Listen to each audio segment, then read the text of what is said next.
We welcome to the show original member of The Real Thing, Chris Amoo. How's it going? I'm great, thanks. Really good. And what can you tell us about your new Christmas song? Yeah, it's quite unusual actually, because in all the time that the real thing have been together, we've never ever done one. And it was something that I always fancied doing. But when Eddie was alive, it was like, oh, they've got to be corny, they've got to be. So we sort of like went off the idea. But I've always wanted to do one. And I thought it would be nice to come up with one that wasn't a gimmick, you know what I mean? Was an actual a song, not a gimmick, but with a really nice sort of Christmassy sort of vibe about it. And that's basically how it came about. I've always wanted to do one, so I indulged.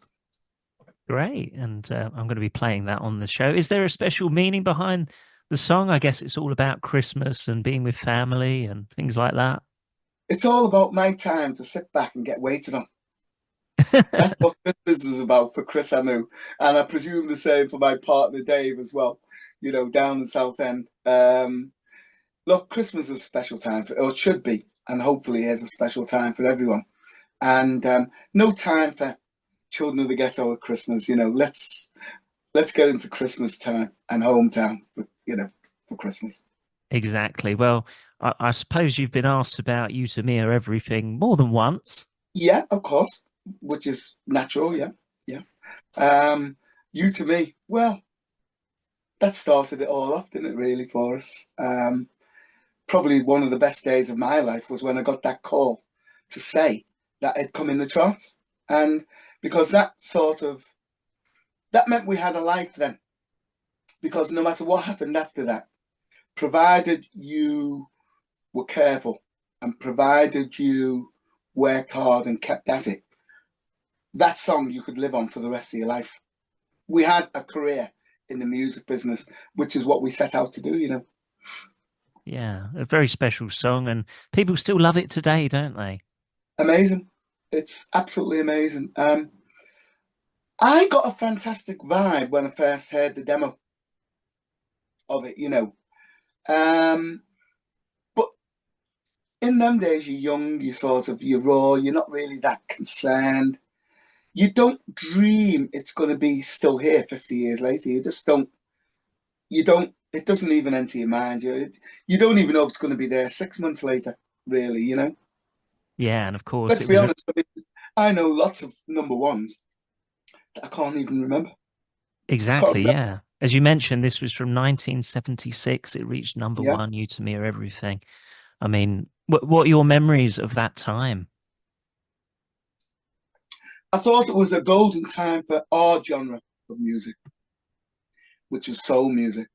I think that some of the best, certainly the best singers, and certainly the most innovative people were about then, I think. Um, Number one, in order to even get on a record, you had to be able to sing. That's number one. You had to be able to sing. It was not about image. You had to be able to sing. Um, and if you're a musician, there was nothing to help you. You had to be able to play. There was nothing to help you in them days. You either could play the bass or you couldn't. There was no sort of like huge synthesizers that you could sort of improvise, or you could sort of make your voice sound better, or this and that. There was none of that. So things were a lot more enjoyable and difficult then. What is fantastic about now is the platforms you've got and the things that you can do if you're not quite as talented at things as you need to be. And you can still make a really decent record and a decent sound, you know? Yeah, that was going to be one of my questions, actually. Is that sort of the biggest thing that's changed in the music industry from then to the present day? Look, the best ones have always been the best ones and always will be in any generation, um, in any decade. The really good musicians stand out, and the really good singers stand out, and the really good songwriters stand out. But there's a lot of platforms now for people that are creative, but might not have a great voice or might not be able to play the bass like, Marcus Miller or Stan, but they can still follow the career. And that is one of the good things that's happened now. You're not at the mercy of record companies anymore or anything like that, even though you still need them to really progress, to be quite honest. Um, it's a lot easier now, but it's still just as difficult to sell to the public as it's always been. Yeah, and I suppose when you would record with the real thing back in the day, it would be like a live performance, wouldn't it? It was a live performance. You know, if we wanted to double track to make the voices thicker, we had to do it 4 times, Mm. and then 4 times had to be identical to each other. And you had to keep working it until they weren't identical, till they sounded like one voice and things.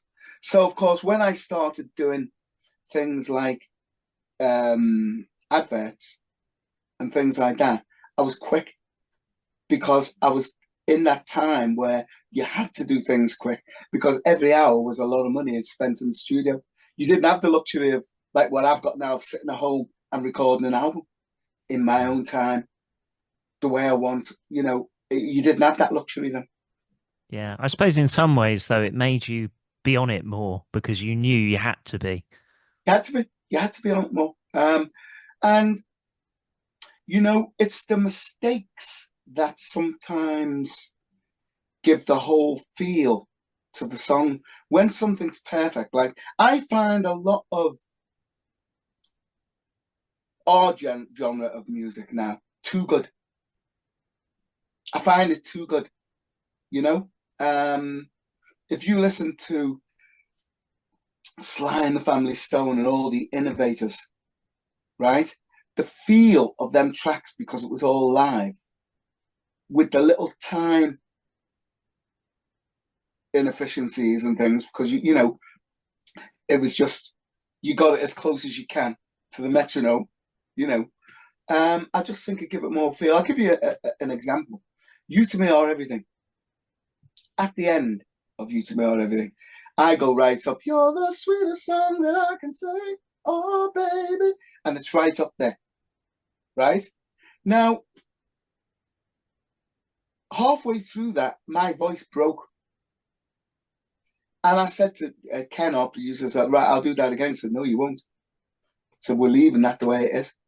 He said, because I think that's got a little bit of a magic to it. Yeah. And he was right. It's like sometimes, because that line has become really well known, you know, even more so when in 86, when it was re-released, and they actually brought that line to the beginning of the song. So that actually kicked the song off, you know. And I remember we were in Singapore, and in that part of the world, they're very good at mimicking karaoke. It's a big, big thing there. And I remember I was sat at a youth venue and I heard this group singing "You to Me Are Everything." I tell you what, he got that crack in my voice off to a T. He got Great. they actually got the crack where my voice broke, and it was a mistake. For God's sake, As you say, sometimes the imperfections can make a song, can't they? Even they better. do. They definitely make a song. I've been sat here sometimes, when I was recording our last album, A Brand New Day, and some of the, I'd do a line, and I wouldn't even be thinking about it. It'd be a throwaway line. Do you think I could better that line? No matter how many times I tried, I couldn't better that line. You know, and it's like that type of thing that Is it we being have live there. in the moment, that sort of thing? Yes, yeah, Yeah. exactly. But when you start having to mess around and lift the voice a quarter tone or add a little bit of reverb so that it doesn't sound so this or that or the other, you lose something, I think, you Hmm. know. But I'm old school, so who knows? You also performed You to Me Are Everything 5 times on Top of the Pops. But what was that like? Obviously, Top of the Pops is a big We show. actually we actually recorded a lot more on Top of the Pops than that because don't forget, we had the whole 86 thing as well when it was re-released and it got top 5 again. So even So we more. must have done it another 5 times. Um, Top of the Pops was unbelievable. Um, I grew up with Top of the Pops. Before I'd started singing, Top of the Pops was what you used to watch. Unfortunately, you didn't see any groups of our genre on there, but it was still, you saw the Beatles and all that on there, and it was like sort of, that was the program that you had to watch. You know, then all of a sudden to be on there, I mean, what more can you ask for? You're in heaven, aren't you?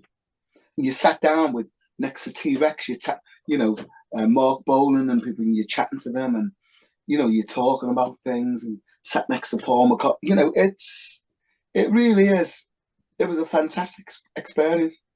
I wish that a lot of the artists that are coming through had that experience, because I don't really think you get that anymore. No, no, you don't really, if you think about it, really. When Unless they're everyone's at big bar festivals and or something, but everybody's sat, you've done your camera shots, you've done your rehearsals. Um, it's the break before the show is actually shot live while all the audience are coming in, and everybody's up at the bar, and it's just one big sort of family, as it were. We're all there for the same things. We've got records in the charts, you yeah, know? great time. And your Yeah. follow-up song got to number two, Can't Get By Without You.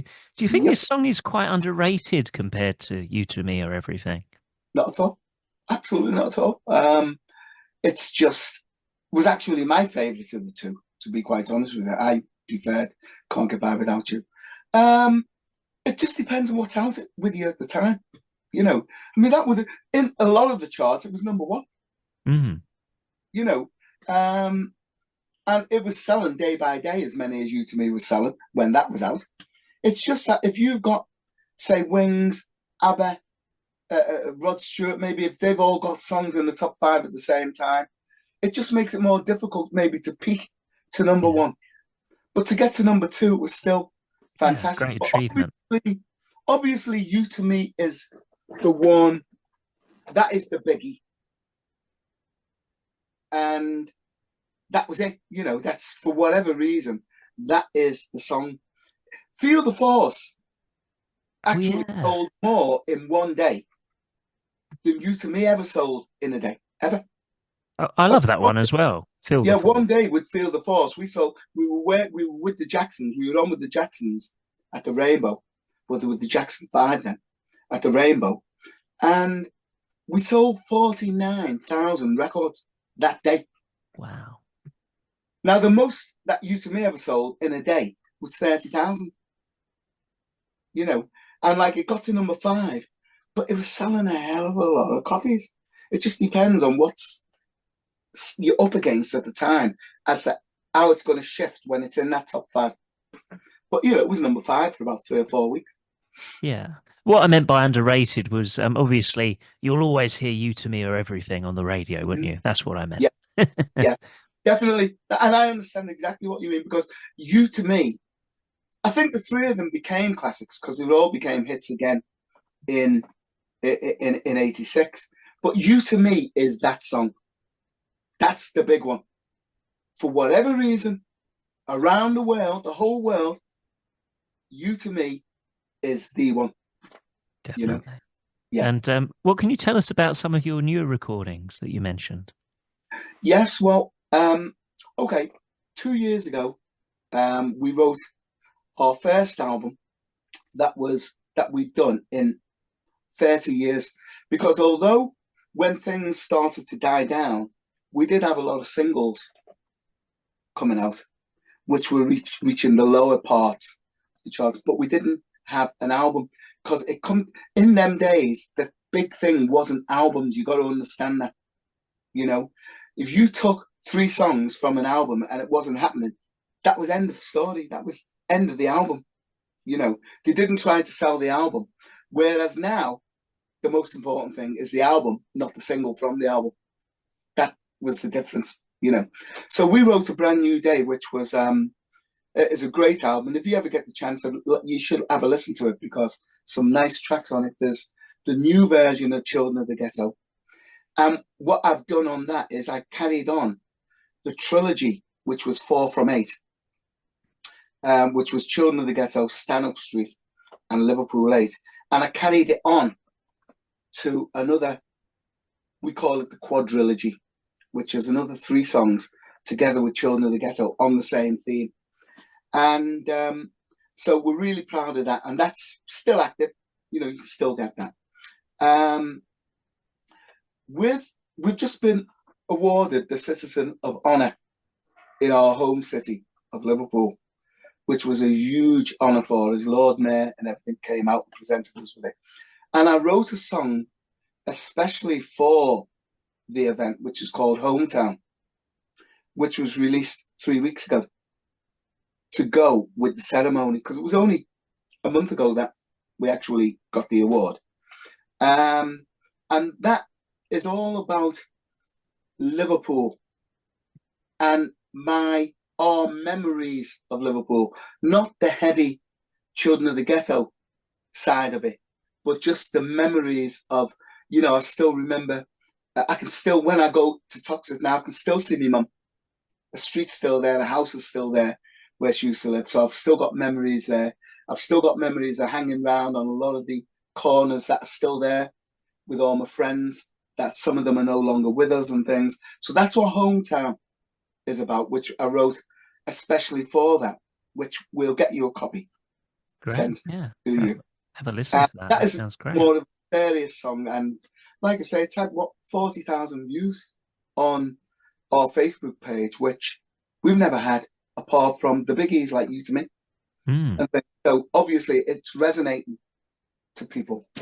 And of course, a Christmas song, but the Citizen of Honor thing was a huge thing for us. I just wish it had come about when Eddie was still alive and Ray was still with us, but they'd have been.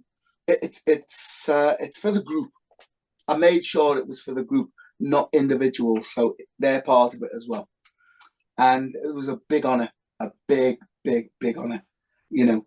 Um, and of course, remember the film, Everything. That was all about the real thing. That was aired on BBC, and in a lot of the major theatres throughout the country, cinemas. So there's a lot been happening, which have been fantastic things at this time in our career.